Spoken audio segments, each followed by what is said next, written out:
Y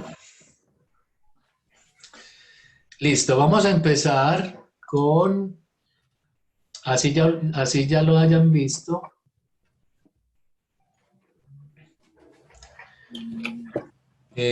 vamos a empezar con el videíto sobre el pensamiento crítico del cual hablamos ahorita y que ya lo tengo aquí listo para que lo veamos. ¿Qué es el pensamiento crítico? De Julián de Zuviría, que es uno de los pedagogos más importantes que tiene este país. Entonces, escuchémoslo. Me avisan si no escuchan el video. Del 1%. De un país donde menos del 1% lee de manera crítica, no se maneja con ideas, sino con emoción. ¿Pero qué leer de manera crítica? No, leer de manera crítica es tomar un texto y decir, este texto tiene esta idea, pero se contradice. Este argumento no es válido. Este argumento no respalda esta idea. Esta idea no la sustentó. Esto no se concluye. Este autor está equivocado en esto. En este país, como la gente no lee, como la gente no argumenta, como la educación es de tan bajísima calidad, y como eso lo saben los políticos, manipulan a este país y le meten el cuento del castrochavismo como le metían los papás el cuento de que ya viene el pop. La idea es esta. En realidad lo que está detrás del problema es la bajísima calidad de la educación. Ese es realmente el problema. Mientras el país no se decida a invertir en educación y en ciencia, no tenemos futuro como sociedad. Y no vamos a construir la paz. Y no vamos a salir adelante. Los países que salen adelante son los que invierten en ciencia y en educación. De manera crítica es tomado, Entonces, sino con emoción. ¿Pero qué leer de manera crítica? No, leer de manera crítica es tomar un texto y decir, este texto tiene esta idea, pero se contradice. Este argumento no es válido. Este argumento no respalda esta idea. Esta idea no la sustentó. Esto no se concluye. Este autor está equivocado en esto. En este país, como la gente. listo, esa es la idea más importante del video. Los que no conocían a Julián de Zuviría, ahí se los presenté. Y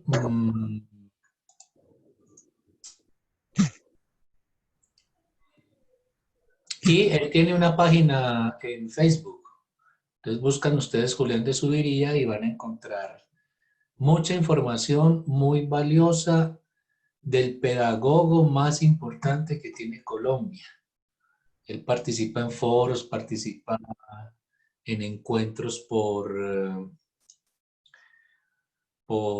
Instagram, por YouTube, en encuentros en vivo. Es un invitado permanente por todos los actores periodísticos e intelectuales de este país. Muy bien. Y sí, lo que él dice al final del video es muy triste. Colombia probablemente tiene una de las educaciones con la peor calidad en Latinoamérica. Bueno, aunque ese es un problema casi que mundial, se podría decir, en esta contemporaneidad. Ustedes son producto de una educación de muy mala calidad. Por eso muchos de ustedes tienen problemas en la comprensión lectora y escriben horrible. Escriben con faltas de ortografía, problemas gramaticales, de sintaxis. Y yo lo sé porque soy editor de la revista Poiesis y muchos de sus textos pasan por mis manos para la revisión y bueno, se les tiene que devolver o solicitarles que hagan una corrección de estilo. Entonces hay profesionales que hacen la corrección de estilo de los textos y corrigen la gramática, la sintaxis, la ortografía, la forma como expresan las ideas, etcétera, etcétera. Entonces, esa es una labor que nos toca hacer a los editores, devolver los textos y solicitar que un corrector de estilo eh, los revise. Bueno, pasemos entonces ahora sí a nuestro primer texto.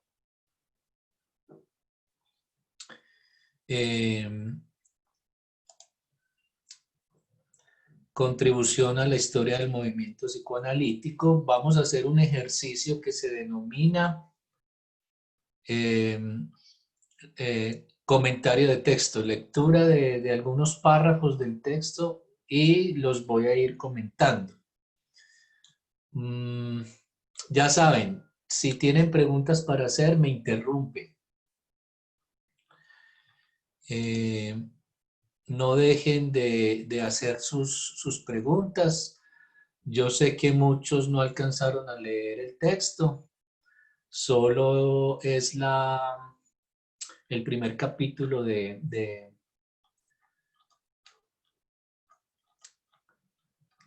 este apartado de las obras completas de Freud.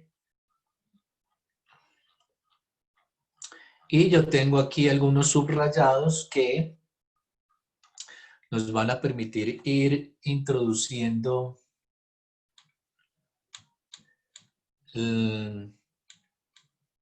cómo Freud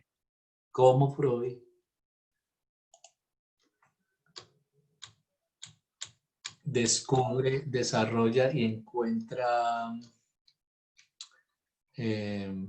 su teoría y el método psicoanalítico. Bueno, entonces lo primero que hay que decir, a ver, está aquí, bueno, listo. Entonces lo primero que hay que decir es lo siguiente.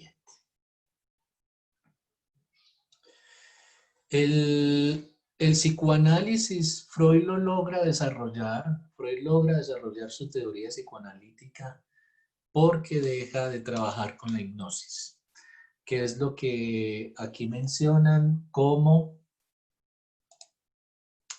procedimiento catártico. Entonces, muchos de ustedes seguramente han oído hablar de la catarsis. La catarsis no es otra cosa que la descarga de afectos. Entonces, muchos de ustedes probablemente han tenido experiencias de catarsis. Por ejemplo, cuando se han emborrachado en una fiesta y empiezan a extrañar al exnovio, al tóxico o a la tóxica y se largan a llorar, expresando todo el cariño, el aprecio y el amor que todavía experimentan por esa persona. Entonces, los amigos le tienen que quitar el celular para que no le vaya a escribir mensajes o vaya a llamar a la exnovia. Y sin embargo, usted está llorando con una canción de fondo, probablemente un vallenato o una canción mexicana. Y esa descarga de afecto en ese momento es una catarsis. Como también usted hace catarsis hablando con sus amigas de sus problemas y terminan llorando juntas. O hay muchos tratamientos psicológicos que apuntan a esa descarga de afectos y en efecto, cuando hay esa descarga de afectos, las personas sienten un alivio, sienten que dejaron de cargar con un peso, se sienten aliviadas y es pero es un alivio momentáneo, porque si usted no soluciona eso que sigue dentro de usted, digámoslo así, trabajando, si usted no logra tramitar eso que forma un taco en el alma o en el pecho o en la garganta, seguramente en la próxima borrachera o en la próxima conversada con el amigo va a volver a tener un episodio de catarsis, es decir, de descarga de afectos. Eso es la catarsis. Pero entonces, ¿qué pasaba? ¿Por qué lo llaman procedimiento catártico? Porque el tratamiento que se le aplicaba a las mujeres histéricas a finales del siglo XIX y a comienzos del siglo XX era la hipnosis. Es decir, que cuando Freud se interesó en las enfermedades nerviosas, en estudiar las enfermedades nerviosas que sí se le denominaban a las neurosis en un primer momento, el método que se estaba empleando para el tratamiento de los síntomas histéricos era la hipnosis. ¿Qué es la hipnosis? La hipnosis es un estado de sueño. Incluso todos antes de dormir o cuando nos estamos durmiendo pasamos por un episodio de carácter hipnótico en el que uno alcanza a escuchar estímulos del exterior como la voz de la mamá o del novio y uno vuelve a despertarse, así ya esté medio dormido. Y fenómenos hipnóticos, pues hay muchos y nos acompañan permanentemente por todos lados. El ver televisión es un fenómeno hipnótico, sobre todo cuando usted empieza a hacerle caso, por ejemplo, a las sugerencias de las propagandas.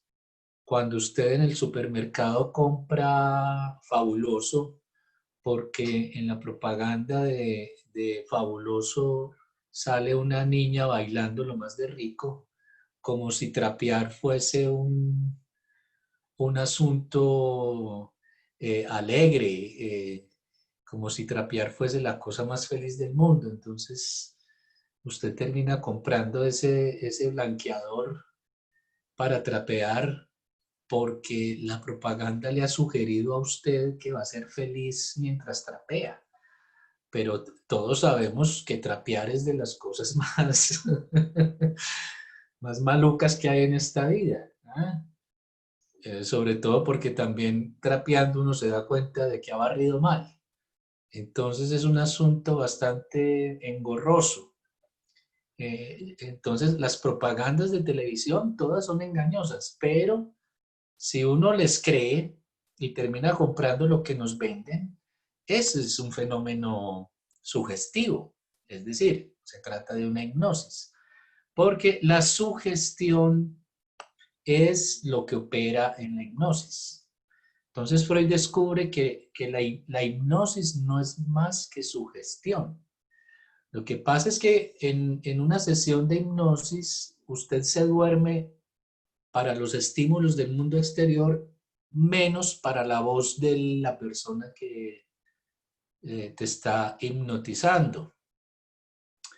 Entonces, tú escuchas al hipnotizador, escuchas sus sugestiones, sus sugerencias y te las crees. Entonces, ¿qué pasaba con los síntomas de la histeria? Que, por ejemplo, una mujer padecía de parálisis histérica, no podía caminar.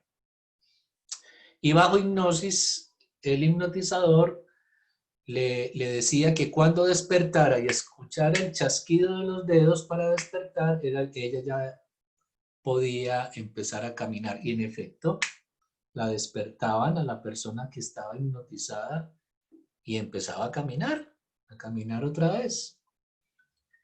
Y con ese síntoma y otros muchos más que se presentaban en la neurosis histérica, pasaba lo siguiente. Que estas pacientes, por ejemplo, con una parálisis motriz, iban donde el médico. Profe, hola. ¿Qué hay? Dime, Ana Isabel. Porque la histeria solamente estaba asociada al género femenino. Porque la histeria es fundamentalmente femenina. Ya lo vamos a ver más adelante cuando abordemos las estructuras clínicas. La histeria es fundamentalmente femenina y la neurosis obsesiva es fundamentalmente masculina. Y lo bueno de este curso es que ustedes van a aprender por qué. Por qué la histeria es femenina y por qué la neurosis obsesiva es masculina. Eso no significa que haya mujeres con síntomas obsesivos, por ejemplo, mujeres que son muy necias con la limpieza y se la pasan todo el día precisamente trapeando y bailando o limpiando todo, y ahora con este virus desinfectándolo todo el día.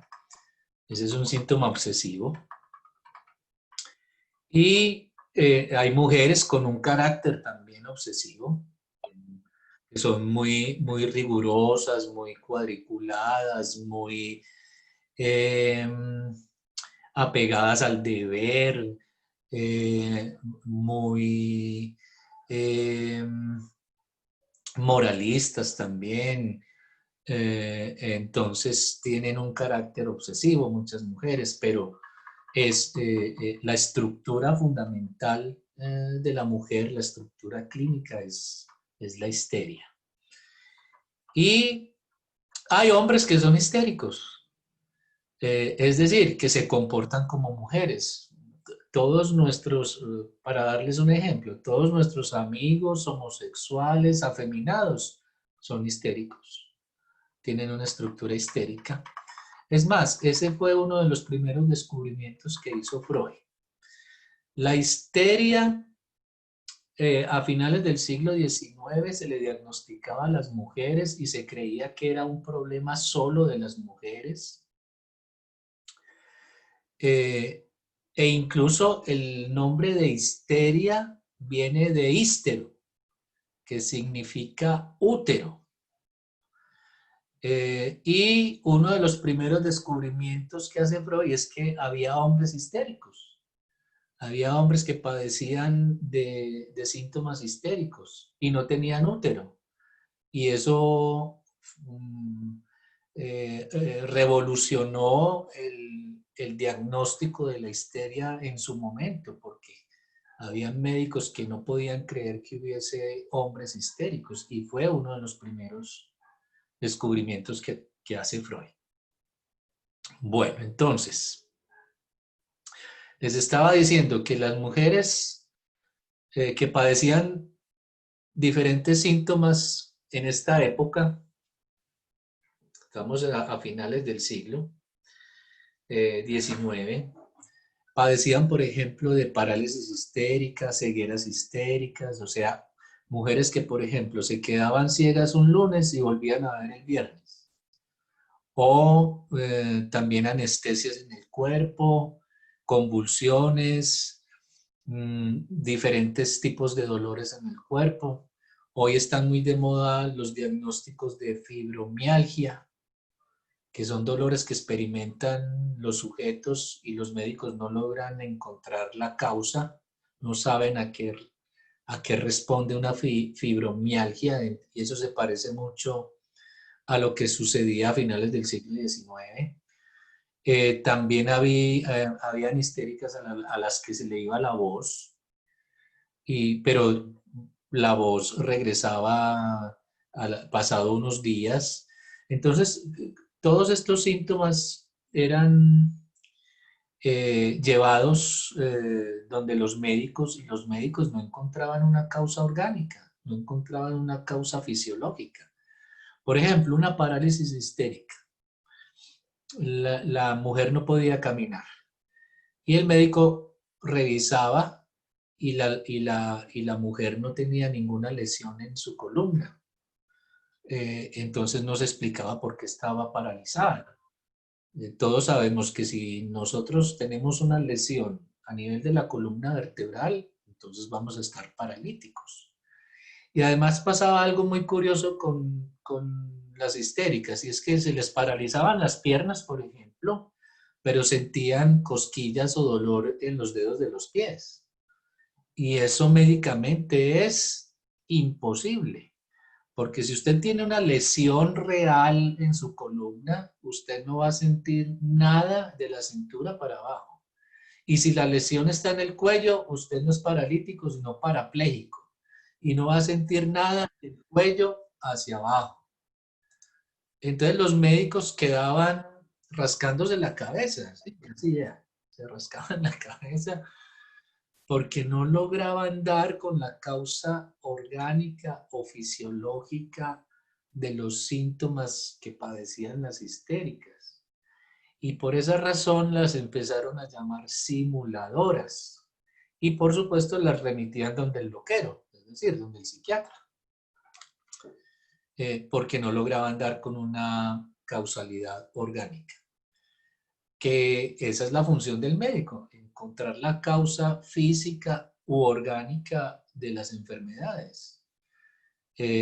Por eso si usted se enferma ahora y le duele la cabeza, el cuerpo, eh, empieza a toser, le da diarrea y va a la EPS, le van a hacer el examen de coronavirus a ver si sale positivo o negativo. Se supone que saldría positivo porque la causa de su malestar es un virus. Eso es lo que hace el médico, buscar la causa orgánica o fisiológica de la enfermedad. Y en el caso de las histéricas, pues los médicos no encontraban la causa. Y podríamos decir entonces que Freud introduce en el discurso médico, psiquiátrico, en el discurso de la cultura, introduce una nueva causalidad, una causalidad inédita, una causalidad que no existía, en la que no pensaban ni los médicos, ni los naturistas, ni los científicos. Les estoy hablando de una causalidad psíquica. Entonces Freud introduce una causa psíquica de los síntomas neuróticos. Eso fue algo absolutamente inédito. Con todo lo complicado que es entrar a hablar de la psique, ¿sí? ¿Qué es el psiquismo? ¿Qué es la psique? Seguramente a ustedes les ha pasado que conversan con otras personas sobre la psique, sobre el psiquismo, sobre la mente, y las personas les dicen, no, no, no, no, no, a mí no me venga con esas bobadas, a mí hábleme de cosas concretas, ¿sí? Muéstreme a ver dónde queda la psique, hágame el favor y me la señala. Bueno, hoy en día todo el mundo dice, vea, aquí está la psique, y apuntan a señalar el cerebro. Y el discurso de las neurociencias sí que piensa que todo se reduce al cerebro, pero vamos a ir viendo que no, que hay un montón de cosas que se le escapan a las explicaciones neurológicas. Entonces, introducir esa causa, la causalidad psíquica, como algo novedoso en el estudio de las enfermedades nerviosas, fue algo extraordinario que hizo Freud en su momento.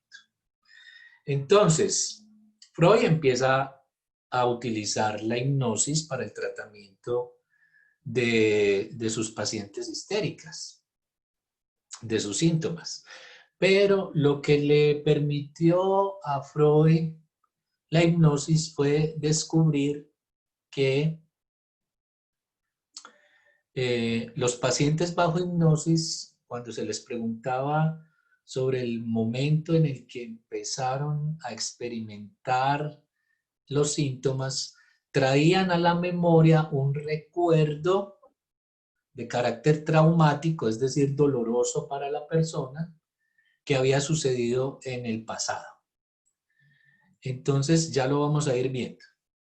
La hipnosis es lo que le permite a Freud descubrir que había algo inconsciente, algo que la persona no lograba recordar, un recuerdo de su primera infancia, de carácter traumático, es decir, doloroso para la persona, y que bajo la hipnosis el paciente lograba recordar. El problema es... Te pregunto, Claro. el método, ¿cierto? El método de la hipnosis que empieza a implementar entonces Freud para esta catarsis, ¿cuál es el método precisamente? ¿Cierto? Porque no sé si es a través de la persuasión, del diálogo, de la imagen, del relojito, ¿cómo es lo que él empieza a implementar con estos pacientes. Sí, es el primer método que Freud utiliza para el tratamiento de los síntomas histéricos. El Sí, a lo que procedimiento, me refiero es cómo es la implementación, o sea, mediante el diálogo, la persuasión, ¿cómo realiza él la hipnosis? tú lo mencionaste, tú has visto que a veces usan un relojito Ah, ok. o simplemente con la sugestión, ¿sí? Vas a Método contar persuasivo. hasta 10 y te vas a sentir cansada,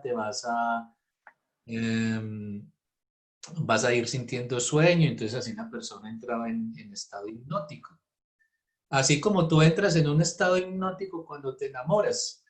Entonces, ahora les hablaba de la propaganda de televisión, que uno terminaba comprando lo que le sugería la propaganda. Cuando uno se enamora, también está en un estado hipnótico y cree todo lo que el amorcito le dice a uno. Entonces, suceden cosas como estas, que llega tu novio un sábado por la tarde a visitarte y te dice, ay, mi amor, tengo que escribir un ensayo para el lunes. Y tú sabes que a mí eso me cuesta mucho, entonces usted le dice, yo te lo hago. Entonces él te ha sugerido que le colabores con esa tarea, tú te sientas a hacer el ensayo mientras él se acuesta a jugar PlayStation y él de vez en cuando te pregunta, ve, ¿cómo vas? ¿Cómo vas? Y tú le respondes, ay, mi amor, muy bien, vas a sacar un 5, espera que verás. Entonces usted le termina el ensayo porque usted está enamorada y quiere ayudarle al amorcito. Y el amorcito te ha sugerido que, que le hagas el ensayo y tú corres a hacerlo, claro, pues cómo no, cómo no le colaboro a mi amorcito. Pero estás bajo hipnosis, porque el enamoramiento es un estado de hipnosis en el que tú crees todo lo que el otro te dice. Por eso el otro te echa cuentos de por qué llegó tarde o porque eh, no lo encontraste donde supuestamente estaba o porque no responde el teléfono, te echa cuentos, cuentos y cuentos y cuentos y tú se lo crees. Si estás enamorada, se lo crees. ¿Mm? Hay personas que no son tan ingenuas, por supuesto, pero sí. El enamoramiento es un estado de hipnosis. Después, cuando se termina la relación, usted empieza a recordar todos los trabajos que le hizo y usted empieza a decir, yo sí fui muy boba, ay, María. ¿Cómo es posible que yo le haya hecho todos los trabajos a este pendejo? Entonces, claro, usted se los hizo porque estaba hipnotizada, es decir, estaba enamorada. Por eso les decía ahora, los fenómenos hipnóticos no son ajenos a nuestra vida cotidiana. Se dan, por ejemplo, también se dan en las marchas políticas, en las reuniones políticas, en donde el líder empieza a prometer un montón de cosas y usted le cree. Como todos los que le creyeron al subpresidente. Y ahora el subpresidente está haciendo exactamente lo contrario de lo que había prometido. Bueno, aunque la verdad sea dicha, los que votaron por el subpresidente lo hicieron porque lo dijo Uribe. Es decir, están hipnotizados por ese líder político, ¿sí? Por eh, eh, este sujeto que subió la mafia desde hace más de 30 años al poder. Entonces, complicadísimo. Los que discuten con uribistas lo saben, es complicadísimo hablar con ellos porque le creen ciegamente al líder político. Y eso es un estado de hipnosis también, ¿sí? Es un fenómeno de sugestión en el que lo que diga el líder hay que creérselo, ¿sí? Y si dice que hay que votar por alguien, pues votamos por ese, sin haber hecho un trabajo de pensamiento crítico como el que acabamos de escucharle a Subiría. Entonces, Profe, dime. y yo escuchaba un término la otra vez que nos estamos viendo un video y eres que A ver, adoctrinamiento espérate, subliminal. me está hablando el que tiene un número ahí. Gina, no, Gina, Gina. ¿Y dónde estará Gina? A ver. sí.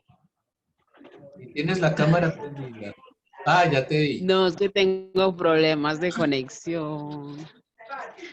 Ah, bueno, pero Quería comentar pues ya te una vi. frase que me... ¿Cómo? ¿Te escucho? Hola. Ujú. Ah, bueno, que la otra yo vi un video y una frase que me llamó mucho la atención, que eres que adoctrinamiento subliminal. Entonces lo relacioné mucho también con ese estado de hipnosis, que a Sí, veces hay cosas que aún las personas hacen, pero no son conscientes de lo que hacen. Entonces me llamó mucho esa frase. la atención.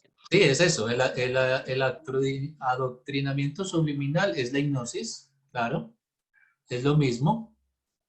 Son estados de sugestión en los que las personas terminan haciendo lo que el otro sugiere. Eso es un estado de carácter hipnótico y sucede mucho y en muchas de nuestras experiencias cotidianas. ¿Sí? Bueno, Profe, entonces, sí, dime. yo le hago una pregunta, no sé si ¿Quién me me habla? equivoque. ¿Quién me habla? Liliana, profe. Hola Liliana, dime. Profe, entonces, no sé si me equivoque, todo aquello en lo que nos genera confianza y que creemos es un estado de hipnosis, o no Sí, sé. sí, Sí, tiene un carácter hipnótico. Por eso también en la religión se presentan esos estados de hipnosis, cuando uno cree ciegamente en el pastor o en el sacerdote, en el cura o en lo que diga el papa. Entonces también ahí hay una especie de estado hipnótico, porque es que la hipnosis, que es lo que descubre Freud, la hipnosis no es otra cosa que sugestión. Y la sugestión tiene que ver con sugerirle al otro cosas. Y si el otro las cree, porque es que para que funcione la sugestión se necesita que el otro crea en uno, que crea en el hipnotizador, que crea en el político, que crea en el amorcito, que crea en el sacerdote, que crea en, en el profesor también. Eh, en la relación profesores-alumnos también se presentan estos fenómenos de sugestión, claro que sí. Eh, entonces, es un fenómeno cotidiano eh, que tiene ese carácter eh, de hipnosis, precisamente porque lo que está en juego en la hipnosis es la sugestión. Es decir, el sugerirle al otro cosas y si el otro me cree, entonces el otro va a terminar haciendo las cosas que yo le sugiero. Así era como trataban los síntomas histéricos. Entonces, bajo hipnosis, a la paciente con una parálisis motriz le daban la orden de que cuando despertara ya iba a poder caminar y en efecto, cuando despertaba la paciente, ella empezaba a caminar cuando se trataba de una parálisis histérica. Entonces es igual que los vínculos que establecemos con el amorcito, con el sacerdote, con el profesor, con el político y con las propagandas de televisión. Son fenómenos que tienen un carácter hipnótico en la medida en que uno cree en lo que el otro está sugiriendo. Muy buena tu pregunta, porque me permite explicarlo mucho mejor. Bueno, muy bien. Entonces, dice Freud aquí, miren, yo desestimé la técnica hipnótica e introduje la asociación libre. ¿Por qué Freud abandona la hipnosis? Primero, por esto, porque se da cuenta que la hipnosis no es más que sugestión. Y pasado un tiempo, los síntomas retornaban, los síntomas regresaban. La paciente que no podía caminar volvía a quedar paralítica. Y así con todos los síntomas de la histeria. Pasado una semana, un mes, los síntomas regresaban. ¿Por qué? Porque todavía no se había tratado la causa del síntoma, no se había ido a buscar qué era lo que causaba el síntoma. Entonces, por eso abandona Freud la hipnosis. Los síntomas retornaban. Y segundo, porque muchas personas no eran hipnotizables. Padecían de síntomas, pero no se los podía hipnotizar. Es decir, personas que no creían que podían ser sugestionadas por el hipnotizador. Y eso es lo que pasa cuando uno no cree en las propagandas, cuando uno no cree en los políticos, ni en el amorcito, ni en el cura. Entonces uno es muy escéptico de todo eso y no logra ser sugestionado. Profe, No una lo- pregunta. ¿Esa credibilidad en el otro se puede llamar como un acto de fe? O Sí. Los religiosos y los cristianos a eso lo llaman fe, claro. Eh, la fe es la creencia en la palabra del otro, claro. Claro que sí, eso es. Miren todo lo que han aprendido. Y llevamos 20 minutos de clase. sí, porque así vivimos más de uno, por actos de fe. Ajá, bueno. Entonces les decía, Freud deja la hipnosis porque los síntomas retornaban y porque no todos eran hipnotizables. Gracias, ojo a esto, gracias a que Freud abandonó la hipnosis, se creó el método psicoanalítico que se denomina asociación libre. Incluso esta asociación libre se la enseñó una paciente a Freud. Una vez una paciente le dijo a Freud, déjeme hablar, escúcheme, déjeme hablar, tengo mucho para decir. Y Freud escucha a esta paciente y dice, por aquí es. Hay que dejar hablar a los pacientes, dejar que expresen sus ideas, sus pensamientos. Y así logra Freud hacerse al método que caracteriza al psicoanálisis y que llamamos asociación libre. Y que consiste en que el sujeto pueda decir todo lo que se le pase por la cabeza, así le parezca absurdo, tonto, inmoral, agresivo. Y esa es la instrucción que uno le da a sus pacientes. Dígame todo lo que se le pase por la cabeza sin censurar nada, sin guardarse nada para usted. Y en efecto, casi siempre lo que la persona quiere desestimar, aquello de lo que no quiere hablar, eso es lo más importante. Eso que le parece ridículo, tonto o absurdo, eso es lo más importante en la terapia. Es decir, eso es lo que nos lleva a la causa de los síntomas y de los problemas del sujeto. Lo absurdo, lo que el sujeto quiere callar, lo que no le parece importante. Incluso la técnica psicoanalítica, es decir, lo que hacemos los psicoanalistas cuando escuchamos a un paciente es escuchar eso de lo que no quiere hablar. Entonces, lo que llamamos el oído clínico es eso, es pillar en el otro aquello de lo que no quiere hablar. Porque eso de lo que no quiere hablar, eso es lo que hay que escuchar en la terapia psicoanalítica. Eso de lo que el sujeto quiere callar. Porque eso que el sujeto calla es justamente la causa de su sufrimiento. Entonces, en eso consiste el oído clínico en la terapia psicoanalítica. Leer, escuchar eso que el paciente te calla, eso de lo que no quiere hablar. ¿Quién quería intervenir? Yo, como psicoanalista, ¿cómo se logra que el paciente hable de aquello que no quiere hablar? Porque uno se da cuenta con el oído clínico que está callando algo o la persona dice, no quiero hablar de eso, o evita algún tema, o el paciente mismo dice, no, esto es una tontería. Entonces ahí interviene el psicoanalista y le dice, no, un momentico, hábleme de esa tontería, hábleme de eso que no quiere hablar, hábleme de esto que usted no está evitando. Entonces el paciente, que es el que, perdón, el analista, que es el que dirige la cura, termina diciéndole al paciente hacia dónde dirigir su atención para que pueda hablar de eso, de lo que no quiere hablar.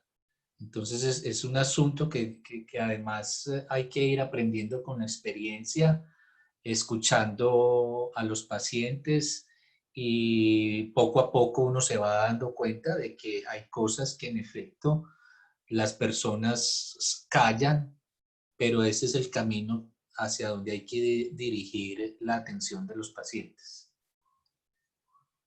Entonces es un asunto de experiencia, ¿no? De sentarse a escuchar al paciente. Bueno. Yo iba a comentar que justo en la película mostraban eso, que ella tenía un problema y él la puso a hablar como de los problemas que ella tenía, y así fue como ella se liberó. Pues, claro, claro.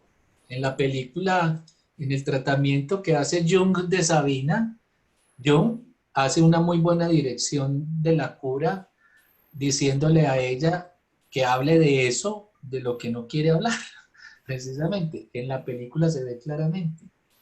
Y enseguida vamos a hablar un poquito más de la película, porque la película nos enseña sobre todo esto que estamos viendo.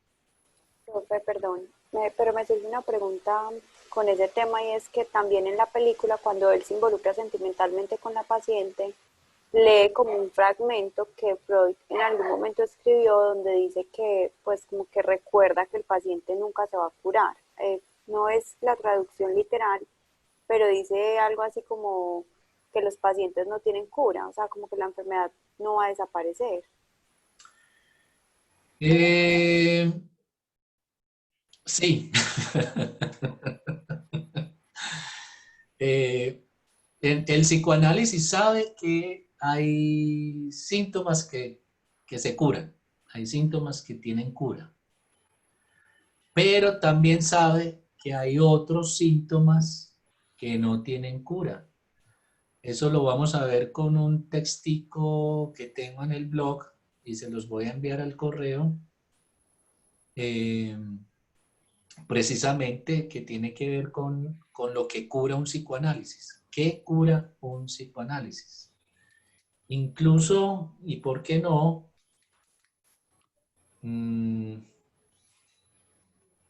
echémosle una miradita, porque es que se me estaba olvidando que también al comienzo de los cursos hacemos una lectura de esto. Les voy a compartir entonces el navegador para que busquemos y para que conozcan mi blog también de una vez. Se llama Coiteraciones. Entonces, ustedes buscan en Google Coiteraciones y aparece mi blog. Y aquí tengo, estoy pasteleando que aquí tengo el texto. Eso, se llama, entonces vamos a buscarlo. Aquí se llama ¿Qué cura un psicoanálisis?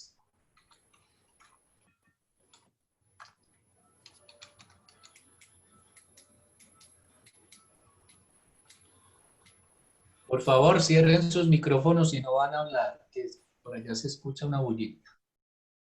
Verifiquen que tengan el micrófono apagado. Bueno, aquí está. ¿Qué cura? ¿Ve? ¿Por qué no apareció?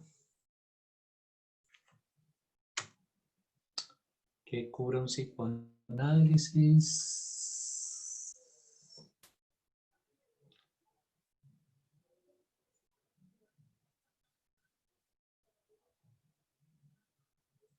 Aquí está. ¿Qué cura un psicoanálisis?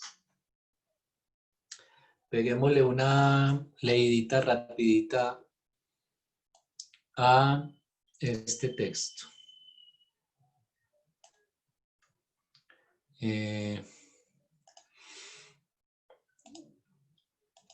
Entonces dice, el psicoanálisis cura, pero hay que saber qué cura. Freud imaginó su invento como algo capaz de lograr que un sujeto cambiase una existencia miserable por una infelicidad admisible. Esto es de De Sal, un psicoanalista lacaniano muy importante en esta contemporaneidad. Lo anterior significa que el psicoanálisis no cura en el sentido médico del término, de devolverle la salud al paciente. Es por esto que el psicoanálisis se ve llevado a cuestionar los conceptos de salud, bienestar, adaptación, normalidad, etc. Y es una de las razones por las que el psicoanálisis se distingue de la psicología.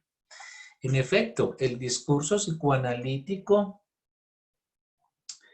es un discurso que es problemático para el discurso de la psicología porque trastoca, subvierte el discurso establecido en la cultura y en lo académico también. El psicoanálisis interroga los conceptos de salud mental, de bienestar, adaptación, normalidad, armonía, paz interior, y todo ese discurso que muchos discursos de la psicología se dedican a promocionar, ¿sí? Ay, que hay que tener relaciones armónicas, que cuidado con las relaciones tóxicas. Ya esa palabrita de tóxico me tiene mamado, pero bueno, es lo que ahora utilizan. Y no, y el psicoanálisis viene a decir, no, salud mental no hay un ideal de salud mental, es imposible alcanzar ese estado ideal de salud mental. Es decir, todos tenemos un rayón, todos tenemos como un núcleo de locura en cada uno de nosotros. Y ese núcleo de locura es lo que hace nuestra particularidad, es lo que hace nuestra singularidad. Y a eso apunta el psicoanálisis. Y si hay personas que tienen un rayón en esta vida, esos son los psicólogos y los estudiantes de psicología. Todos tenemos un rayón y a veces se nos nota bastante. Probablemente ustedes lo habrán pensado en algún momento. Bueno, lo que ha hecho Freud es construir una teoría de... Sí, dime. Me surge una duda en cuanto a la finalidad entonces del psicoanálisis. Es simplemente, pues no quiero sonar como con el simplemente despectiva, es encontrar la causa y trabajar a partir de ella para vivir con eso. ¿O cuál es la finalidad? Ah, claro. El psicoanálisis busca la causa del problema, de la causa de tu sufrimiento, la causa de los síntomas que están padeciendo. Es más, el psicoanálisis, mientras que muchas terapias psicológicas se parecen a brindarle una aspirina al paciente para su dolor de cabeza sin ir a buscar la causa, y así hay muchas terapias que están hechas para dar un alivio inmediato, pero pasajero. El psicoanálisis no, el psicoanálisis se va a buscar la causa de los problemas, la causa psíquica, esa causa que acabamos de decir que es inédita, la causalidad psíquica que introduce Freud estudiando los síntomas de la histeria. Y eso no tiene nada de despectivo, no veo por qué tu comentario puede ser despectivo para el psicoanálisis, para nada. Si algo sabe hacer el psicoanálisis es encontrar la causa de tu sufrimiento, de tu malestar, de tu infelicidad y de tus síntomas. Entonces, esa es una muy buena observación. Bien, entonces, lo que ha hecho Freud es construir una teoría de la subjetividad basada en el escepticismo lúcido, dice De Sal. Freud no creía ni en la superación ni en el progreso. no albergaba la más mínima esperanza sobre el ascenso de la razón. Y aunque era un hijo de la Ilustración, se encargó de subvertir todos sus valores. La forma en la que concibió la cura se nutrió de esa posición. Y en efecto, hoy en esta contemporaneidad sí que estamos padeciendo esto que señala Freud, al no creer en el ascenso de la razón. Más bien, hoy estamos viviendo una época de la idiotez generalizada y lo sabemos por el tipo de líderes que tenemos en el mundo. Un Bolsonaro, un Trump, un Duque, son gobernantes terribles, no razonan, no son inteligentes, toman decisiones, como decía ahora, subiría en su video, toman decisiones desde lo emocional y decisiones absurdas. Por eso en estos países que mencioné justamente es donde peor se ha manejado esta pandemia, incluido por supuesto nuestro país.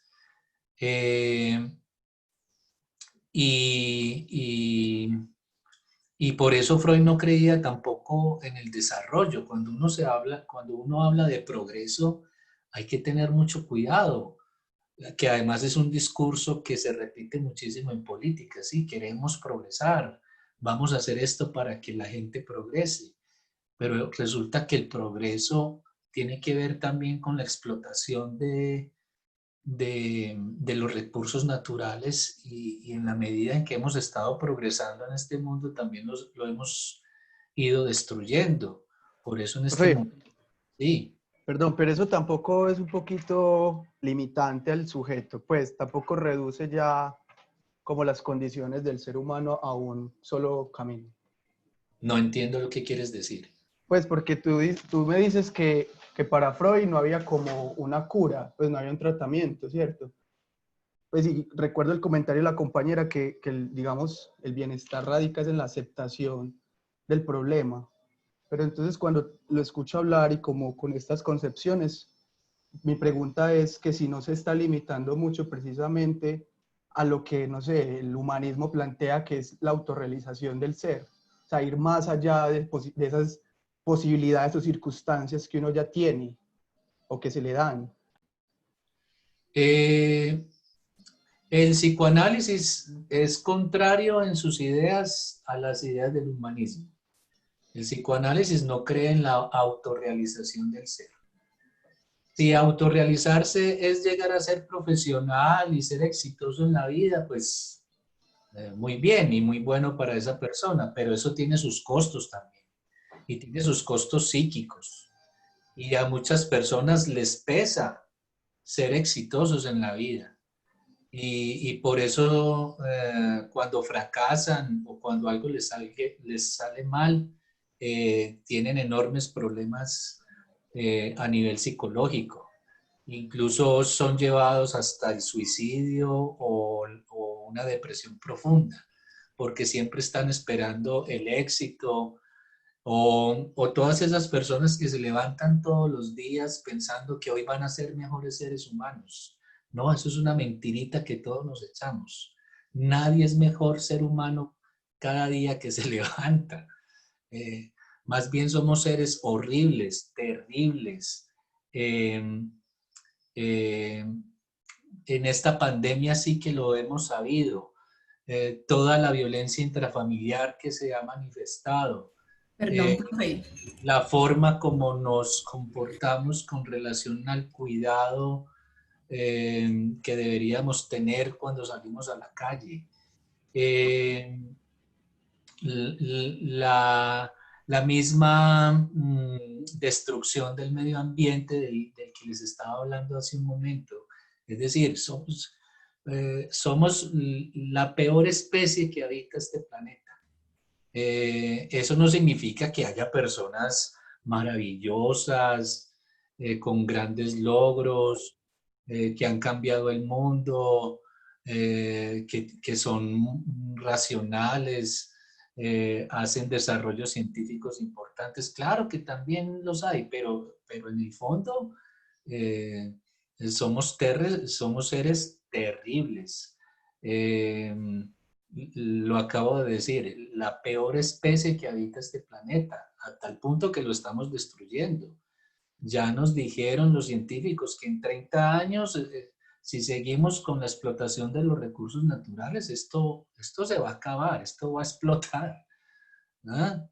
Y así hemos venido siendo durante toda la existencia que hemos llevado en este planeta. Nos la hemos pasado haciendo guerras, invadiendo territorios, destruyendo al otro por las ideas de todo tipo, políticas y religiosas. Somos crueles,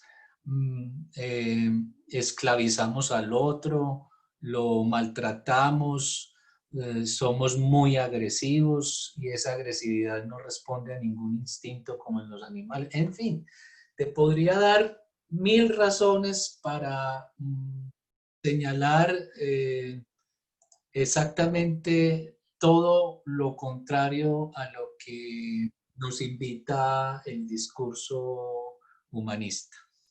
Pero bueno, ya iremos desarrollando todo eso en el transcurso del curso. Bueno, ¿quién más quería decir algo? Profe, hola. Hola. Yo quería decir algo al respecto con lo que usted estaba diciendo, porque pues no me parece del todo, ¿cierto? Pues yo creo que no somos mejores personas, ¿cierto? Por todas las cosas que usted ha dicho, que sí son muy ciertas, pero yo creo que cada día todos hacemos un esfuerzo, no por ser mejores personas, sino por mejorar esas actitudes que tenemos ante las demás personas, ante nosotros mismos, ¿cierto? Entonces yo creo que, digamos, el simple hecho de un día criticar a alguien y al otro día decir, pues, ¿por qué voy a criticar a otra persona? Yo creo que eso sí nos puede hacer sentir un poco mejor y contribuirlo, ¿cierto? No quiere decir que hoy sí lo hago, mañana no, mañana vuelvo y lo repito, no, yo creo que llega a un punto en que alguien pone un límite y dice, ve, no voy a seguir pues haciendo esto que me puede hacer daño a mí y a las demás personas, entonces yo creo que ahí sí puede contribuir uno a ser una mejor persona en ese momento. Sí, eso suena muy bonito y es lo que escuchamos todos los días en diferentes tipos de discursos. Lo escuchamos por la mañana en la televisión con las presentadoras de televisión, lo escuchamos en la iglesia con el cura, lo escuchamos en la propaganda de la televisión también. Eso suena muy, muy bonito y todos repetimos ese cuento, pero la verdad, y es lo que descubre el psicoanálisis, es que la gente no cambia, la gente sigue siendo la misma. Si alguien es criticón y al otro día se pregunta yo por qué critico, voy a dejar de criticar, al siguiente día está criticando otra vez. Es muy difícil cambiar de posición subjetiva cuando ya tenemos rasgos de carácter y una cierta personalidad. Eso es lo que nos enseña el psicoanálisis, que cambiar es dificilísimo. Que incluso hay personas que a pesar de la terapia no cambian. Eso le iba a decir yo, entonces el psicoanálisis, incluso nosotros lo veíamos en una clase de historia y es de los métodos más extensos, ¿cierto? Porque la gente se puede quedar en terapia toda la vida. Porque no, eso es mentira, eso es mentira. La gente llega a contar sus historias y ellos pueden hablar de todo, pues eso era lo que veíamos, y pueden hablar de cualquier cosa, de lo que quieran, y el psicoanalista lo que hace es escuchar esa persona, pues, que tiene en sus impulsos y lo que va contando, y según lo que usted me dice que no se puede cambiar a alguien, entonces yo escucho todo esto, y por ejemplo alguien que piense que al día siguiente tener un buen acto, ¿cierto? No va a mejorar su condición, o sea, si yo digo, es que yo mañana voy a procurar no hablar mal de alguien y todos los días me lo propongo, ¿cierto? Pero entonces yo no puedo persuadir a esa persona porque esa persona en su interior dice, eso no se puede cambiar. Profe, a mí me gustaría decir algo respecto a lo que dice Maribel, que de hecho va muy curiosamente de la mano con lo que usted estaba diciendo ahorita. Por ejemplo, usted decía, hay cosas que no se cambian, uno es lo que es. Y uno a veces dice que quiere ser mejor persona, pero es un pajazo mental, pues en palabras coloquiales. Y de hecho, Maribel cuando lo dijo la primera vez, dijo, uno se levanta, pues hay gente, porque no todo el mundo lo hace, hay gente que sí que dice como, ay, yo quiero ser una mejor persona, y hoy critica y mañana no critica, y dice, hoy me siento bien porque hoy no critiqué. Pero vuelve a lo que tú decías inicialmente, eso son palabras lindas que uno se echa. Pero una cosa es uno decir, dejo de ser criticón, y otra cosa es tomar una acción para no exteriorizar lo que uno realmente es. Entonces, si yo soy criticón y tomo decisiones para no exteriorizarlo, no quiere decir que por dentro no siga siendo criticón ni siga criticando a todo el mundo todo el tiempo. Eso, bueno, ¿tú terminaste ya? Sí, termino ya. Sí. Ah, bueno, no, sí, con respecto a eso, Juan Diego, yo, el peludo, es que no me puso la cámara, bueno, ya no importa. Pon la cámara. Bueno, está bien, no pasa nada. Con respecto a eso, lo que dice mi compañera Alejandra es bastante cierto, porque uno se puede levantar y decir, ah, bueno, yo no quiero criticar hoy, y bueno, no lo hacen, vale, vaya, me generó un avance, soy increíble, soy genial. O sea, uno se enaltece a sí mismo, pero eso no quiere decir que por dentro haya cambiado ese aspecto. Y es lo que pasa actualmente con el tema de lo políticamente correcto. Y es que las personas tienden a apoyar algo simplemente por el hecho de parecer buenas. Y cuando por dentro, normalmente el ser humano es el ser más hipócrita que existe en el planeta. Ajá. Entonces podemos pensar que lo que estoy haciendo es socialmente aceptable, por lo tanto voy a apoyarlo. Pero por dentro es como una mierda, o sea, ¿eso qué? Eso no sirve para nada. Pero voy a hacerlo porque los demás lo hacen y pues quiero parecer una persona políticamente correcta. Profe, pero entonces eso tiene que ver con lo que decía Freud sobre lo de que no debíamos reprimir lo que sentíamos y lo que pensábamos. Sí, tiene que ver, pero le voy a aclarar a Maribel algo con relación a lo que estaba diciendo. Pues nada, profe, yo sí lo puedo interrumpir un momentico también, que quería aportar algo ahí. Dale. Es que, pues, volviendo a la pregunta, la principal que le hicieron a usted, profe, el psicoanálisis no trata de cambiar a las personas, trata de hacer caer en cuenta a las personas de lo que le está manifestando, o sea, de lo que está por dentro y que necesita ser, como dicen por ahí, manifiesto, ¿cierto? Pues como sacar al aire eso que está por allá adentro y que lastimosamente no nos hemos dado cuenta de lo que realmente nos está haciendo sentir, ¿cierto? Entonces es más que todo eso, o sea, no pretende como ese, hey, usted tiene que cambiar acá, sino como, hey, usted mismo dése cuenta de que usted está haciendo esto y debe mejorar para usted mismo, no para las demás personas. Eso es más o menos pues como lo que quería acotar ahí. Santiago, precisamente eso era lo que le quería aclarar a Maribel. Entonces, cuando yo decía que la gente no cambia o difícilmente cambia, me faltó agregar lo siguiente, que la gente no cambia si no va a terapia. Y justamente el psicoanálisis es una de las terapéuticas que más cambia a las personas. Es decir, en un tratamiento psicoanalítico las personas cambian muchísimo su posición subjetiva, cambian muchísimo su manera de pensar, cambian muchísimo la manera de percibir la realidad, de interpretar el mundo. Incluso si avanzamos con la lectura, se van a dar cuenta de lo que estoy diciendo. Entonces, cuando yo decía que las personas no cambian, que difícilmente cambian, que vuelven a ser las mismas al pasar un par de días después de haberse arrepentido de lo que hacen, y lo sabemos, por ejemplo, con el pecado, ¿sí?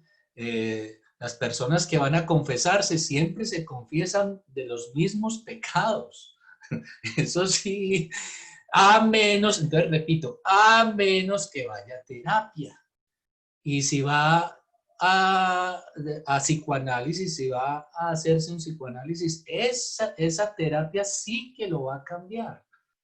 Porque el psicoanálisis tiene eso, que hace que las personas no solamente se conozcan a sí mismas, sino que también por interrogar su manera de pensar, de percibir el mundo, por interrogar sus ideales, sus ideas, su manera de desenvolverse en el mundo, por interrogar cómo te relacionas tú con los otros, cómo estableces tus vínculos afectivos con los otros, por qué eliges a determinadas personas como pareja, etcétera, etcétera, etcétera. Que tiene que ver con esa primera frase que les mostré en la primera sesión y que es un poco lo que está pasando en este momento con esta discusión, y es que si no estás listo para escuchar cosas que pueden subvertir tu forma de pensar, entonces no estás preparado para seguir en la universidad, que es más o menos la frase que les mostré esta mañana. Y es un poco lo que estamos viendo en este momento, es que el psicoanálisis y la terapia psicoanalítica te va a interrogar por todo lo que tú eres y todo lo que tú piensas. Y si te sostienes en la terapia, vas a cambiar y vas a cambiar mucho. Y vas a cambiar tanto que incluso las personas que están a tu alrededor te van a empezar a preguntar, ve, ¿a vos qué te pasa? ¿Por qué ya no dices estas cosas? ¿Por qué ya no piensas igual? ¿Por qué ya no sigues a este líder? ¿Te están llenando la cabeza de cucarachas en esa terapia o qué? Incluso muchas personas, al ver que la mamá cambia, que el papá cambia, que los hermanos cambian, que la pareja cambian, también terminan yendo a terapia, porque no soportan esos cambios en los otros. Entonces, si hay una terapia que te cambia la vida de manera radical, eso es el psicoanálisis. Y sin sugestiones. Es decir, sin todo ese discurso de la psicología que te invita a ser amable, a querer a todo el mundo, a crecer cada día, a dejar a la gente tóxica. No, aquí se trata de un cambio en tu interior que se va a reflejar en el exterior. Nada de maquillajes, nada de discursos dulces. Y es un poco lo que está aquí adelantico, si avanzamos en la lectura. Miren, lo que ha hecho Freud es construir una teoría de la subjetividad basada en el escepticismo lúcido. Freud no cree, bueno, esto ya lo leímos. Así pues, la cura analítica, resultado de una experiencia en la que se elabora un saber no sabido por el sujeto, es decir, inconsciente, y en efecto, este es el propósito de la terapia psicoanalítica, hacer consciente lo inconsciente. Esa es la tarea del psicoanálisis. Desprende al sujeto de la ingenuidad que nos hace creer que nuestro malestar depende de condiciones que son ajenas a nosotros mismos, lo que lo lleva a asumir una responsabilidad sobre el sufrimiento que padece. Esta es una de las primeras tareas que hace la terapia psicoanalítica, hacerle saber al sujeto que él es responsable de lo que le está pasando, que él tiene que ver con aquello de lo que se está quejando, porque la mayoría de las personas llegan a terapia a quejarse de otros, es decir, a decir que lo que les está pasando es culpa de la mamá, el papá, el novio, la pareja, los hermanos, la familia, etcétera, etcétera. Y no, resulta que usted tiene que ver con eso de lo que se está quejando. El psicoanálisis no promueve para nada la idea de que al final del análisis el sujeto encontrará la felicidad, la armonía, la paz interior o algún tipo de homeostasis psíquica, sino un modo diferente de habitar el desamparo, la soledad y la infelicidad de la condición humana. Una manera menos tonta de habitar este mundo que está lleno de realidades difíciles, complicadas, conflictivas.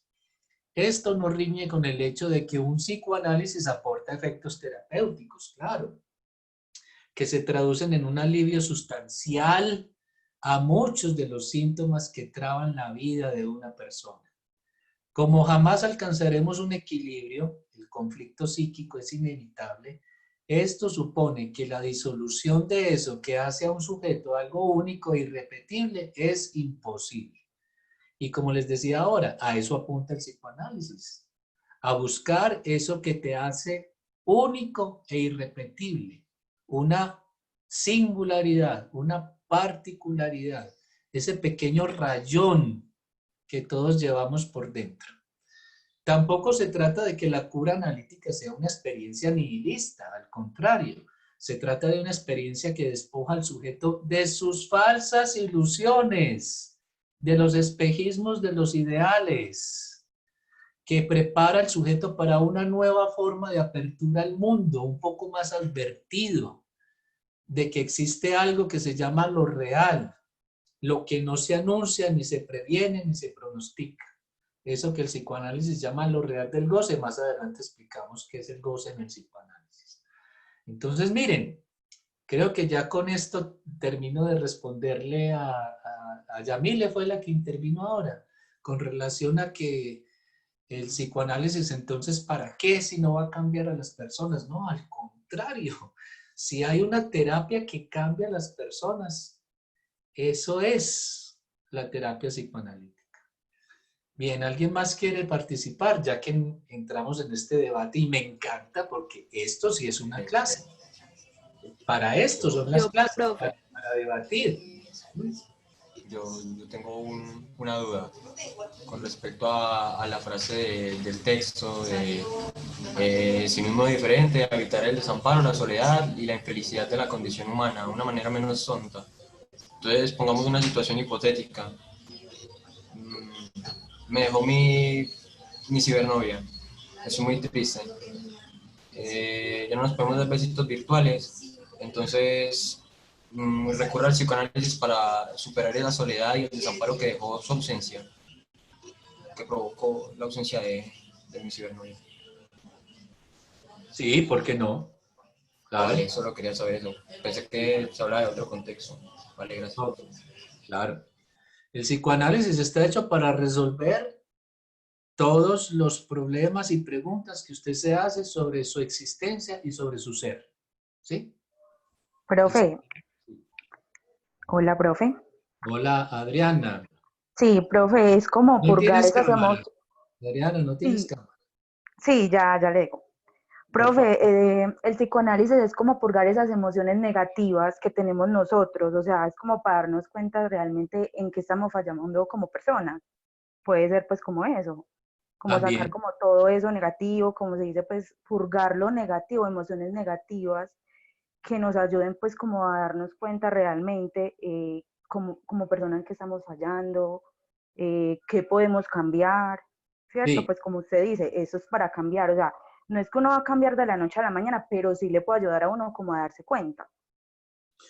Ay, me hiciste acordar de algo que dijo ahora la compañerita. Creo que es Lisette la que intervino ahora. Que hay gente que se queda en terapia toda la vida. Si usted se queda en terapia toda la vida, usted es un pendejo. La terapia no es para toda la vida. Y con relación al psicoanálisis, se dice mucho que es una terapia larga. Y no, eso es una mentira. El psicoanálisis, un psicoanálisis dura lo mismo que dura una terapia cognitivo-conductual o una terapia humanista. Es decir, dura unas cuantas semanas o unos pocos meses. El psicoanálisis distingue el psicoanálisis aplicado a la terapia y el psicoanálisis puro. El psicoanálisis aplicado a la terapia es el psicoanálisis que cualquier persona puede hacerse con un psicoanalista para tratar un problema una dificultad, un sufrimiento o una pregunta sobre su ser o sobre su existencia, claro. Y eso no va a durar 10 años, ni 20, ni 30 años, no. Eso dura 2, 3, 4 meses, que es lo que dura una terapia humanista, cognitivo-conductual o de cualquier otro tipo. Entonces, siempre que les digan que el psicoanálisis dura mucho tiempo, respóndanle a esa persona que no, que eso es falso, eso es mentira. Uno va a terapia psicoanalítica a resolver un problema puntual, una pregunta, algo por lo que se sufre, o como dice Adriana, tiene preguntas sobre sus emociones que son negativas. Ahora bien, no es que el psicoanálisis te va a hacer feliz, no, no, la felicidad es un asunto muy relativo en la existencia, ni te va a brindar emociones positivas, tampoco. Las emociones negativas nos acompañan permanentemente en la vida. Solo que si algo te va a permitir el psicoanálisis es saber enfrentar todo tipo de emociones, tanto las positivas como las negativas, que de pronto tú evitabas enfrentar o respondías de una manera inadecuada, digámoslo así por ahora, y entonces puedes aliviar, claro, puedes darle alivio a esas tensiones que te provoca tu existencia o tu manera de ser, claro que sí. Pero el psicoanálisis no es para toda la vida y ninguna terapia debe serlo. El psicoanálisis solo es largo de muchos años cuando tú te estás formando como psicoanalista. Entonces, ese es el que se denomina el psicoanálisis puro. Si el psicoanálisis se aplica a alguien que se quiere formar como psicoanalista, ese sí es un psicoanálisis largo que dura más de 5 o 10 años, pero solo los que quieren ser psicoanalistas lo hacen. De resto, toda persona puede consultarle a un psicoanalista y su terapia no debe durar más que unos pocos meses. ¿Quién quería hablar? Yo. Entonces, el psicoanálisis ayuda como a aliviar los problemas existenciales que tenemos, pero el psicoanálisis puede ser 100% efectivo, o sea, está claro que nos ayuda a solucionar algunos problemas, pero es 100% efectivo a nivel de que yo esté hipnotizado o no, o pueden haber problemas y realmente no contribuyen al problema que tengo. La efectividad del psicoanálisis es un asunto incluso epistemológico. Disculpen, yo apago aquí esto.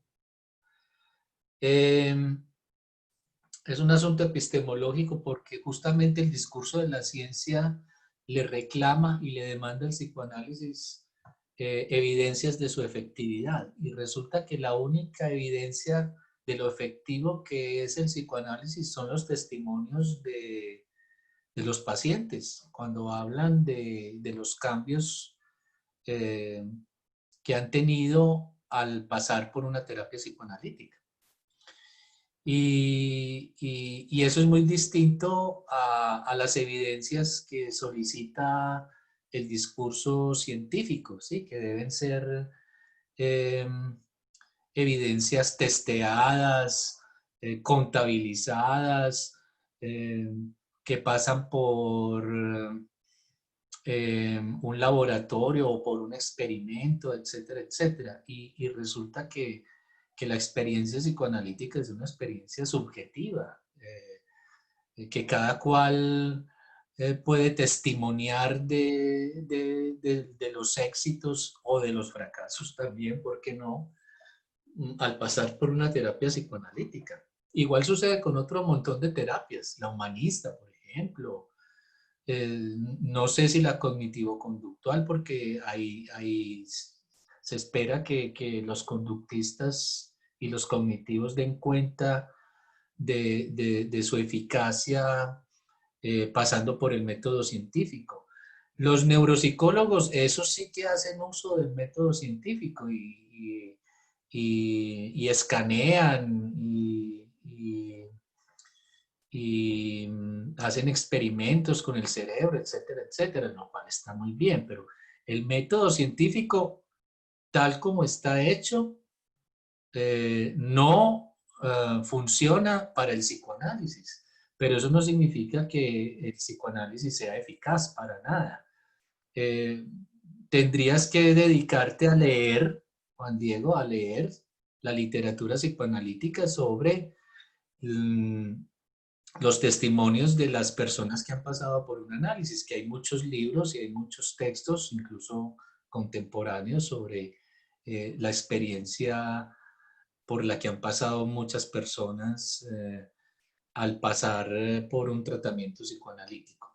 Entonces, casi, pues es una respuesta que puede escucharse como absurda, pero casi que cada persona y solo cada persona puede dar cuenta de lo efectivo que ha sido su análisis en su vida, en su existencia. Ese es un problema epistemológico para el psicoanálisis, ¿sí? Yo quería preguntar desde su experiencia y sabiendo pues que el psicoanálisis tiene unas características tan específicas, y esto es más como una pregunta para usted, o sea, ¿para quién crees que esté diseñado el psicoanálisis? O sea, ¿qué tipo de personas se les puede hacer un tratamiento psicoanalítico? Porque al parecer no es para todo el mundo. Eso es correcto, no es para todo el mundo. Más adelante, cuando veamos las estructuras clínicas, que en el psicoanálisis son 3, neurosis, perversión y psicosis, vamos a ver que, por ejemplo, a los perversos, el psicoanálisis no los recibe en terapia, porque hay un asunto ético complicado ahí con el sujeto perverso. Piensen, por ejemplo, en Garavito, este asesino en serie y violador de niños, colombiano además. A Garavito no se le podría hacer un psicoanálisis, porque el psicoanálisis cura de la culpa. Eso no significa que tú no sigas siendo responsable de tus actos. Es más, si algo sabe hacer el psicoanálisis es hacerte responsable de tus actos. Pero un perverso curado de la culpa es peor de lo que ya es. Es decir, si ya Garavito no siente culpa por violar niños y matarlos, imagínate sin nada de culpa, porque a veces los perversos experimentan algo de culpa. Entonces a un perverso no se lo recibe en análisis. Y a un psicótico el tratamiento es muy distinto al tratamiento que recibe un neurótico. Entonces, en principio te respondo, Salvador. El psicoanálisis no es para todo el mundo, es verdad. Y el psicoanálisis, digámoslo así, es para todo neurótico que quiera darle solución a sus preguntas, a su sufrimiento y a sus problemas en la vida. Si eres neurótico, bienvenido.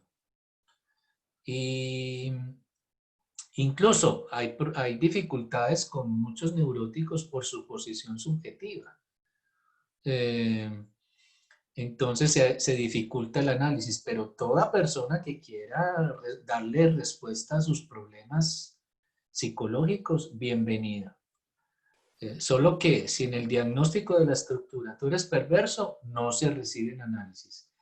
Y si eres psicótico o prepsicótico, es decir, todavía no se ha desencadenado la psicosis, y el psicoanalista advierte que se trata de una psicosis, de una estructura psicótica, tampoco se recibe en análisis.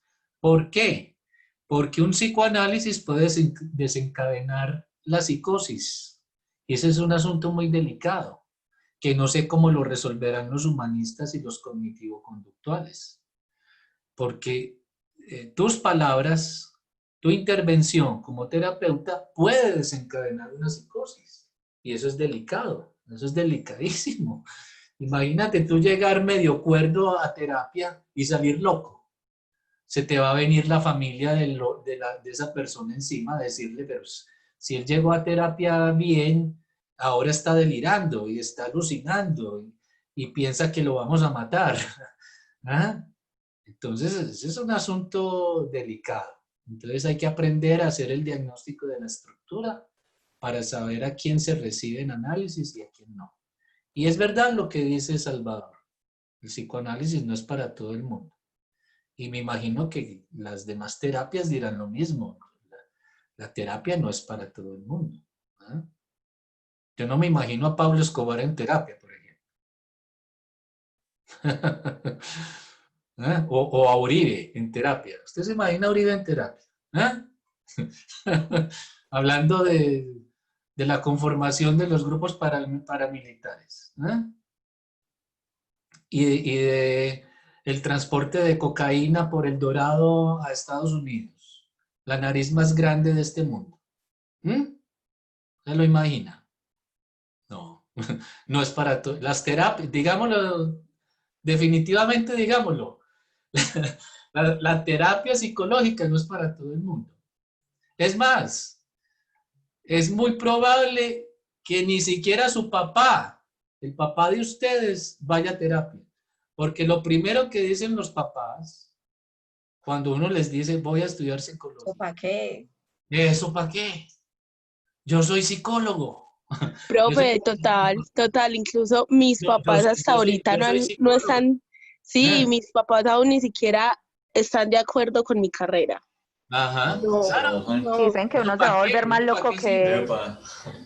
Ah, y lo otro que dicen, eso sí da plata. ¡Epa! Esa es una frase. O si uno va a ir a terapia, tus papás te dicen, venga que yo le soluciono eso. Yo soy psicólogo. Yo sé cómo es la vida. Punta de correa, punta de cohete. Venga, ¿qué? ¿Está sufriendo mucho por ese pendejo? Venga, yo le digo qué es lo que tiene que Venga, hacer. yo sí le enseño lo que es un trauma. Me enseña a llorar. Bueno, muchachos, vea. Profe, qué pena, yo te hago una pregunta. Sí, Ana Isabel. Con la intervención que hacía ahorita Adriana y ya con esto último que dices, pues como de Garavito, Pablo Escobar, de Álvaro Uribe, puede que en la terapia misma, cuando hablas de liberar la culpa, en el psicoanálisis, si yo voy a una terapia de psicoanálisis queriendo cambiar algo de mí, no es posible que la terapia misma me lleve a entender que no hay nada que cambiar, pues porque es que yo siento que las personas buscan las terapias creyendo que tienen algo malo, pero es que eso es una creencia, o sea, tú crees que hay algo errado en ti y necesariamente no tiene que haber nada errado en ti. O sea, no quiere decir que tú te estés equivocando todo el tiempo y tengas que hacer cambios estructurales en ti para que la vida te funcione. Pues en términos desde la aceptación del propio ser, de lo que tú eres, sí, no tiene que haber un cambio. Lo dices muy bien, Ana Isabel. Eso es verdad. Hay un montón de cosas que no cambian. Hay un montón de cosas que no se pueden cambiar. Entonces lo que hace el psicoanálisis es ayudarle al sujeto a aceptar esas cosas, que así somos. Y que siendo así nos tenemos que hacer un lugar en el mundo. Y que hay que aprender, ojo a esto que voy a decir, hay que aprender a hacer con eso algo. Y eso de aprender a hacer con eso que antes me molestaba, me fastidiaba, me hacía sentir culpable o me mortificaba. Ahora que ya sé que eso no se puede cambiar, entonces aprendo a hacer algo con eso. Es como lo que acabamos de leer en el texto. Es como aprender a ser un soldado advertido, ¿sí? Soldado advertido no muere en la guerra. eso es lo que termina haciendo el psicoanálisis con nosotros cuando pasamos por una terapia psicoanalítica. Pasamos a ser soldados advertidos, que además aprendemos a hacer algo con eso que no podemos cambiar, porque además eso nos hace seres particulares, singulares. Ese rayoncito lo terminaré amando con una terapia psicoanalítica y aprenderé a hacer algo con ese rayón que me hace un ser singular, así ese rayón sea difícil, complicado y me meta en problemas, pero ya tengo otra posición con relación a ese rayón. Es decir, ya sé que no lo puedo cambiar y no me la voy a pasar toda la vida mortificándome porque no puedo cambiar esa forma de ser o ese carácter mío. Claro. ¿Quién iba a hablar? Profe, yo. Profe, entonces finalmente el psicoanálisis no busca ayudar a cambiar, sino ayudar a aceptar. Pero hay cosas que sí se pueden cambiar, como lo leímos también en la terapia. Hay síntomas que hay que cambiar porque te causan mucho malestar y mucho sufrimiento. Hay relaciones, por ejemplo, afectivas que hay que cambiar porque esas relaciones te están causando dolor. Es decir, hay muchas cosas que sí se pueden cambiar, pero otras no. Y eso lo enseña el psicoanálisis, que así como se pueden cambiar cosas, otras definitivamente no se pueden cambiar y no hay que insistir en cambiarlas. Claro. Creo que aunque en la película, cuando ella hablaba como de el tema de liberarse, quiero sentir libertad, finalmente la película muestra que la libertad en ella llega cuando se acepta siendo una mujer que le gusta el sadomasoquismo. Pues que ella se sentía enferma porque creía que eso era anormal, pero su libertad llega cuando acepta que se excita con los golpes. Sí, y dentro de 8 días que abordemos nuevamente el texto de Freud, y bueno, y siquiera abrimos este debate con relación a la terapia psicoanalítica, porque entonces eso les va a dar tiempo de leer el texto, retomarlo dentro de 8 días y ver la película. Por favor, vean la película porque nos va a enseñar mucho sobre lo que es la terapia psicoanalítica. Entonces, Ana Isabel, Sabina nos enseña claramente ese aspecto que no se puede cambiar en un sujeto, y es que ella tiene ese rasguito perverso, sadomasoquista, y que ella termina aceptando e involucrando en su vida afectiva, en su relación con Jung. Y es que a ella le encanta que le den nalgadas, lo disfruta muchísimo, se satisface sexualmente con las nalgadas, le pide a Jung que le dé sus buenas nalgadas y Jung consiente en dárselas, lo cual habla del lado de él de un rasgo de carácter sádico. Cuando veamos la sexualidad humana, hablaremos del sadismo. Precisamente con lo que decía Liliana, Sabina involucra eso que no puede cambiar en ella en su vínculo afectivo. Claro. Dime, Alejandra. Lo que dice Liliana, lo de el aceptar, muchas veces nosotros lo asumimos como una resignación. Por el contrario, lo que ella hace, lo que hace en la película, es que deja de sufrir porque eso que le genera a ella placer era una culpa para ella. Ajá, exacto. Ahora lo acepta como placer y es parte de su vida. Exacto. Aprende a hacer algo con eso. Eso. Claro. Y no es resignación, es que eso soy yo. Eso soy yo. Ajá. Bueno, muchachos, 4:40. Vamos a dejar aquí. Espero que hayan disfrutado de la clase, yo creo que sí. Saben, les voy a decir algo que me gusta mucho cuando se abre un debate con relación a los temas de la clase, y es que todo el mundo empieza a prestar atención. Todo el mundo se pega así de la cámara. Es que, ay, ¿y este qué va a decir? ¿Y este qué está diciendo? Todo el mundo empieza a prestar atención cuando debatimos sobre los temas.